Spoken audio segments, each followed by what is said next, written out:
Some films are immortal, others buried, forgotten, ignored. But not today. We're unearthing 10 lost gems from the 1970s, movies that hit hard, push boundaries, and refuse to be forgotten. If you love cinema that leaves a mark, keep watching. The Last Wave, 1977, when reality starts to slip away. From the first unsettling moment, The Last Wave pulls you into a world where logic and dreams start to blur, where a simple legal case unravels into something ancient, terrifying, and inevitable. Peter Weir doesn't just direct a film, he crafts a prophecy, a vision of hidden truths buried beneath the surface of modern civilization. Richard Chamberlain's lawyer believes he's fighting for justice, until he realizes the case isn't just about law, it's about fate. A murder trial involving Aboriginal defendants becomes something deeper, darker, cosmic. As cryptic visions invade his life, he begins to understand this isn't a case, it's a warning. The film's hypnotic visuals, whispering shadows, and creeping paranoia make it feel like a fevered premonition, a story unspooling in slow motion toward an inescapable apocalyptic revelation. Every sound, every flickering light, every distant thunderclap builds to a sense of impending doom. But what exactly is coming? Is The Last Wave a thriller, a horror film, or something beyond genre itself? And why does its message about fate, prophecy, and the collision of past and future feel more urgent than ever today? Fat City, 1972, a boxing film without illusions. Most boxing films are about triumph. Fat City is about endurance. It does not offer victory, redemption, or even a clear path forward. Instead, it follows men who refuse to let go of a dream that has already left them behind. John Huston strips the sport of its usual glamour, capturing the world of low-rent gyms, smoke-filled bars, and fights that feel less like moments of glory and more like a slow, painful decline. Stacy Keach plays Billy Tully, a former fighter who has lost more than just his edge, drifting through life in search of something he can no longer grasp. Jeff Bridges' young, eager boxer represents a painful contrast, the next in line, just as unaware of where the road leads. The boxing matches here are not cinematic showdowns, but grim, drawn-out struggles, where the punches are heavy and the future feels lighter with each passing round. Huston's direction does not soften the blows. This is a film about people trapped by their own ambitions, trying to find meaning in a world that does not wait for them. Fat City does not romanticize boxing, nor does it condemn it. It simply asks, what happens when the fight lasts longer than the dream? Ulzana's Raid, 1972, the Western that refused to blink. The West was never clean. Ulzana's Raid rips apart the mythology of noble cowboys and savage warriors, exposing something far more brutal and far more honest. Burt Lancaster's grizzled scout sees the truth. This isn't a fight between good and evil, but a war of survival, where cruelty isn't personal, it's strategic. Opposite him, a young cavalry officer, idealistic and naive, is about to learn that mercy has no place here. This film doesn't flinch. Apache raiders leave behind horrific scenes of slaughter, but the cavalry's vengeance is just as ruthless. Director Robert Aldrich forces you to sit with the horror, refusing to offer easy answers. Every action, every choice is soaked in blood and consequence. The film's guerrilla warfare tactics eerily mirror those seen in Vietnam, a conflict raging at the time of its release. It's a Western, yes, but it's also a war film, one that feels disturbingly modern in its depiction of insurgency, occupation, and the cost of underestimating your enemy. Westerns often mythologize history. Ulzana's Raid lays it bare. And by the time the dust settles, one question lingers. When civilization and survival collide, which one wins? The Nickel Ride, 1974, a crime story told in silence. The Nickel Ride does not focus on elaborate heists or violent confrontations. Instead, it follows a man who senses that his time is running out.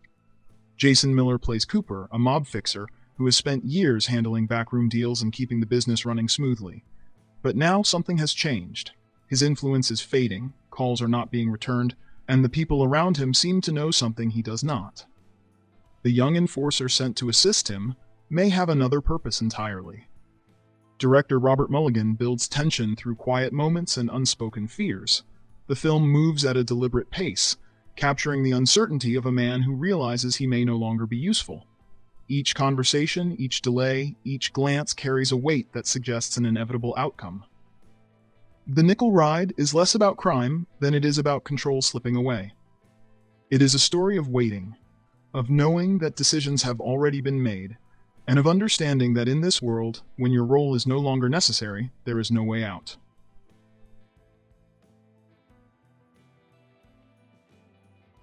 Who is Killing the Great Chefs of Europe? 1978, the murder mystery with a gourmet twist. A chef is found drowned in his own caviar. Another baked to death in a pastry oven. A third, roasted like a duck à l'orange. Someone is turning the world's finest chefs into their own signature dishes, and it's absolutely delicious. Who is Killing the Great Chefs of Europe is not your typical murder mystery. It's part Agatha Christie whodunit, part razor-sharp satire, and part love letter to haute cuisine. George Segal and Jacqueline Bisset lead the charge through Michelin-starred restaurants, elite dining circles, and one outrageous crime scene after another. But as the body count rises, one question looms over every extravagant meal. Who's next? This is a film that balances murder with wit, blending dark humor, absurd deaths, and some of the most mouth-watering food cinematography ever put on screen. It skewers the world of fine dining while reveling in its excess, making it one of the most original and overlooked mystery films of the 70s. So who is killing the great chefs of Europe? And more importantly, will dessert be the deadliest course of all? The Day of the Dolphin, 1973, a sci-fi thriller unlike any other. A scientist teaches dolphins to understand and speak human language, but what happens when they learn too much? At first, The Day of the Dolphin seems like a gentle, almost whimsical exploration of animal intelligence. But then, the paranoia sets in. George C. Scott plays Dr. Jake Terrell, a researcher who has spent years developing a deep, almost emotional bond with his dolphins. But when the government gets involved, he discovers a terrifying secret. His research is being weaponized. The dolphins, trained to communicate, are now being used as tools of assassination. What begins as a heartfelt story of science and discovery spirals into a cold-blooded thriller about control, ethics, and power. The idea of using intelligent beings for warfare, once a chilling sci-fi concept, now feels eerily close to reality. In an era of AI-driven military technology, drone warfare, and genetic engineering, The Day of the Dolphin asks a question that still haunts us today. When intelligence is created, controlled, or manipulated, who decides how it's used? The Driver, 1978, the coolest crime thriller you've never seen. No names, no backstory, just pure, ice-cold precision. The Driver strips crime thrillers down to their bare essentials, following a silent, impossibly skilled getaway driver, Ryan O'Neal, as he evades a ruthless detective, Bruce Dern, obsessed with taking him down. Walter Hill's direction is minimalist and razor-sharp. No wasted dialogue, no unnecessary backstory, just a relentless game of cat and mouse played out on the rain-slicked streets of Los Angeles. The car chases? Jaw-dropping. Each one executed with brutal realism, nerve-shattering tension, and a level of precision that few films have ever matched. It's a film that doesn't just show action, it makes you feel it. And yet, The Driver was overlooked upon release. Critics called it too cold, too sparse, too detached. Audiences ignored it. But today, it stands as one of the most stylish and influential neo-noirs of the 70s, a film that lets action speak louder than words. So why did Hollywood ignore this masterpiece? And why does it feel more iconic now than ever? Rolling Thunder, 1977, the grittiest revenge thriller of the 70s. Some revenge films burn with rage. Rolling Thunder? It simmers until it explodes. William Devane plays a Vietnam prisoner of war who returns home after years of torture, but the world he fought for has moved on without him. His wife is gone, his son barely knows him, and just when he begins to rebuild a life, a gang of brutal thugs takes everything from him. What follows is not a typical Hollywood revenge story. Devane's journey is quiet, methodical, eerily emotionless. He does not shout, he does not break down, he simply arms himself and waits. With Tommy Lee Jones in a chilling, steel-eyed supporting role, Rolling Thunder is a film so brutal, so relentless, it burrows under your skin. Every moment is soaked in tension. Every kill is slow, precise, inevitable. Tarantino calls it one of his favorite films of all time, and watching it, you can see why. Its cold, detached fury, its uncompromising violence, its bleak vision of post-war America. Rolling Thunder is not just a revenge film, it is a war that never ended. So why is this masterclass in slow-burn vengeance still so overlooked? And more importantly, why does it still hit so hard today? Sorcerer, 1977, the thriller that deserved better. Step into the sweat-soaked, nerve-shredding intensity of Sorcerer, William Friedkin's gritty, nihilistic remake of The Wages of Fear. Four desperate men, each with nothing left to lose, are tasked with transporting trucks full of nitroglycerin across the treacherous South American jungle, where one wrong move means instant death. The tension is unrelenting. Every road is a death trap, every bridge, a nightmare waiting to collapse. The journey is not just physical, but psychological, as fear, exhaustion, and fate press down like a crushing weight. Yet, Sorcerer was doomed before it even hit theaters.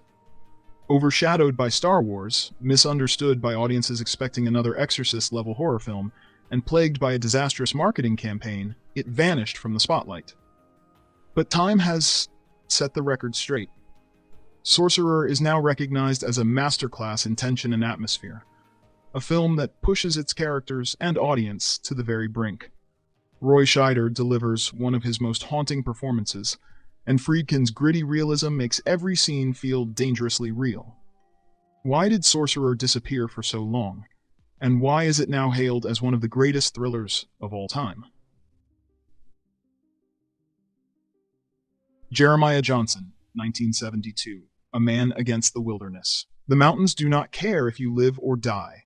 They do not grant second chances. They are beautiful, brutal, and absolute. Jeremiah Johnson, played by Robert Redford, abandons civilization, searching for peace in the vast, untouched wilderness of the Rocky Mountains. But out here, survival is a lesson written in blood. The cold steals your warmth.